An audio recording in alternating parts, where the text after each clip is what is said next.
প্রিয় ছাত্রছাত্রীরা, সোমনাথদার কোচিং সেন্টারে তোমাদের সবাইকে স্বাগত। আজ ছিল উচ্চ মাধ্যমিক 2026 জিওগ্রাফি পরীক্ষা। তো পরীক্ষার প্রশ্ন এবং তার উত্তর নিয়ে একদম নির্ভুল উত্তর নিয়ে আমি আলোচনা করছি।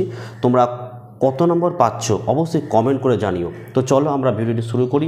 চলো একের দাগের প্রশ্ন দেখে নাও। বন্যা প্রবণ অঞ্চলে উচ্চ স্থানে গড়ে ওঠা বসতিকে বলা হয়, কি বলা হয়? অবশ্যই এটা অপশান বি করেছো তোমরা। এটা হচ্ছে অপশান বি হবে, শুষ্ক বিন্দু বসতি। ওকে, চলো নেক্সট প্রশ্ন দেখে নাও। চলো দুয়ের দাগের প্রশ্নটা দেখো, বলেছে যে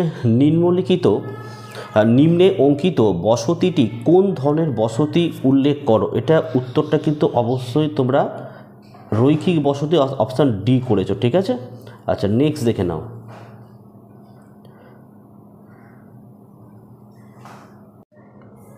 তো তিনের দাগের প্রশ্ন কি বলছে দেখে নাও, যে ভারতের বৃহত্তম তৈল শোধনাগারটি অবস্থিত হলো।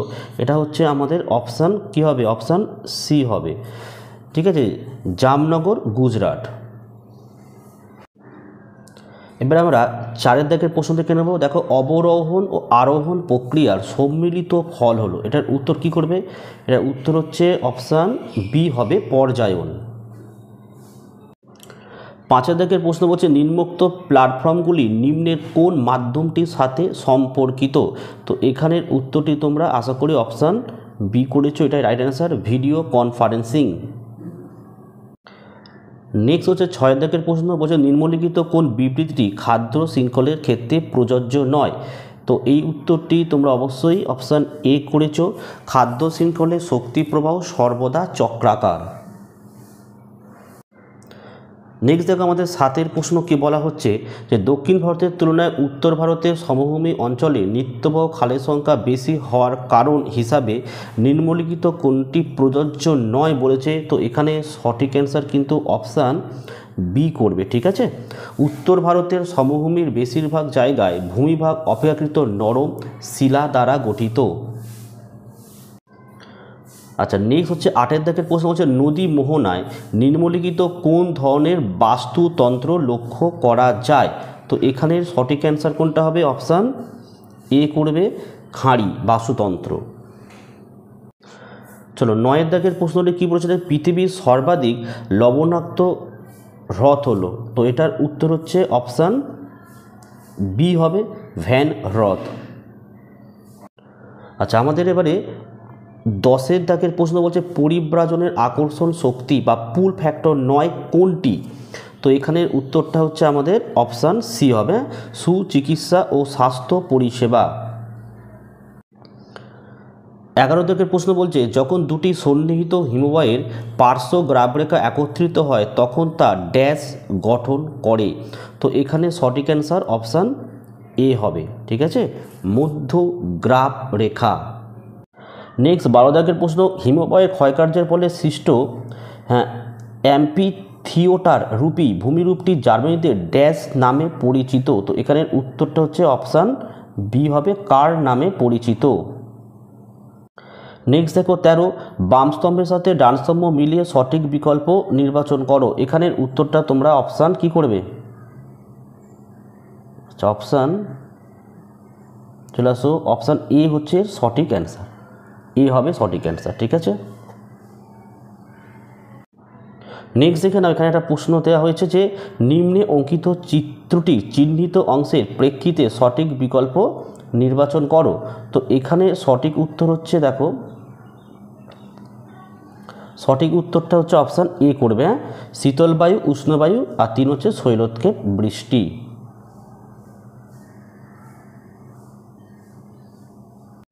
নেক্সট চলে আসে আমাদের 15 দাগের প্রশ্ন নিম্নলিখিত কোন খনিজ সম্পত্তি মহীসোপান অঞ্চলের থেকে আহরিত। তো এখানে অপশান বি করবে, ঠিক আছে। আচ্ছা 15 হয়ে গেল। 16 দাগের প্রশ্ন চলে আসো। দেখো নিম্নে স্তম্ভ দুটি মিলিয়ে সঠিক বিকল্প নির্বাচন করো। তো এখানে সঠিক অ্যান্সার তোমরা কি লিখবে? বি এরটা করবে, 1এরটা সি, 2এরটা ডি, 3এরটা এবং 4এরটা বি। আচ্ছা নেক্সট 17 দেখো কাস্ট অঞ্চলে চুনাপাথর অদ্রাব্য দ্রবণে দ্রবণ কার্যে গঠিত লাল বর্ণের কর্দম নিম্নলিখিত নামে পরিচিত। তো এটার উত্তর কিন্তু অপশান এ করবে, ঠিক আছে, টেরা রোসা। 18 দাগের প্রশ্ন, বিবৃতিগুলি পড়ে সত্য বা মিথ্যা উল্লেখ করো। তো এখানের উত্তরটা তোমরা অপশান সি করবে, 1-টা সত্য, 2-টা সত্য, 3-টা মিথ্যা, 4-টাও মিথ্যা, ঠিক আছে। নেক্সট চলে আসে আমাদের 19 দাগের প্রশ্ন। বলছে কি, নিরক্ষীয় বৃষ্টি অরণ্য অঞ্চলের অত্যাধিক উষ্ণ ও আর্দ্র পরিবেশে বসবাসকারী অধিবাসীরা হলো। তো এখানের উত্তরটা হচ্ছে অপশান এ করবে, বান্টু। নেক্সট দেখো 20 দাগের প্রশ্ন, স্থূল জন্মহার হলো, এটা অপশান বি করবে, ঠিক আছে।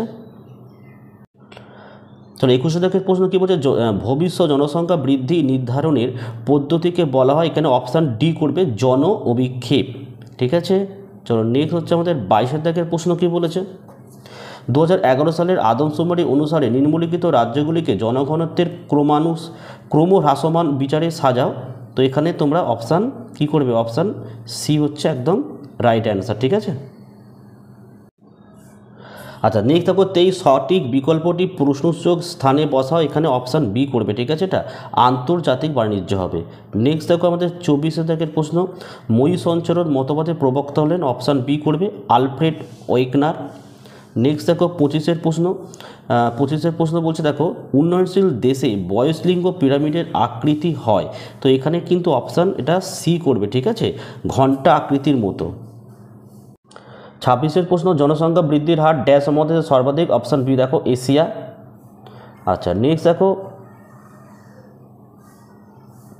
27, ভারতের যে বন্দর মারফত জাপানের লৌহ আকরিক রপ্তানি করা হয় তা হলো, এটা হচ্ছে অপশান এ হবে, বিশাখাপত্তনম। নেক্সট 28 দাগের প্রশ্ন, জল বিভাজিকা অঞ্চল হলো একটি, অপশান এ লিখবে, প্রাকৃতিক অঞ্চল।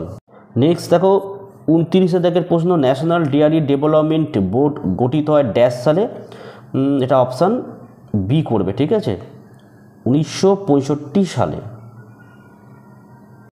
নেক্সট 30 দাগের প্রশ্ন, ভাগড়া নাঙ্গল পরিকল্পনার সাহায্যে ড্যাশ রাজ্যে জলসেচ করা হয়, অপশান সি হবে, এটা পাঞ্জাব। 31 দেখো বাম স্তম্ভের সাথে ডান স্তম্ভ মেলাও। তো এখানের উত্তরটা হচ্ছে এটা কিন্তু অপশান বি করবে, এটা রাইট অ্যান্সার। নেক্সট দেখো 32, 3 দিক থেকে 3টি রাস্তা এসে একটি বিন্দুতে মিলিত হলে উক্ত স্থানের রাস্তা বরাবর ড্যাশ আকৃতির গ্রামীণ বসতি গড়ে ওঠে, এটা কিন্তু অপশান সি হবে, টি, ঠিক আছে। নেক্সট 33 পূর্ণ জল বিভাজিকা ব্যবস্থাপনার মূল লক্ষ্য হলো, এখানে অপশান বি করবে, ঠিক আছে, এটা অপশান বি হবে কিন্তু, হ্যাঁ সঠিক অ্যান্সার এটা। 34 দাগের প্রশ্ন, বাম স্তম্ভ ডান স্তম্ভ, এটা কিন্তু অপশান ডি হবে, ঠিক আছে। লাস্ট প্রশ্ন দেখো 35, ভৌম জলের ভাণ্ডার সৃষ্টির জন্য ভূগর্ভের ড্যাশ শিলাস্তরের নিচে ড্যাশ শিলাস্তর থাকা আবশ্যক প্রয়োজন, এটা অপশান এ করবে। এই ছিল আজকের ভিডিও শেষ করলাম। তোমরা প্রত্যেকে ভালো থেকো এবং সুস্থ থেকো।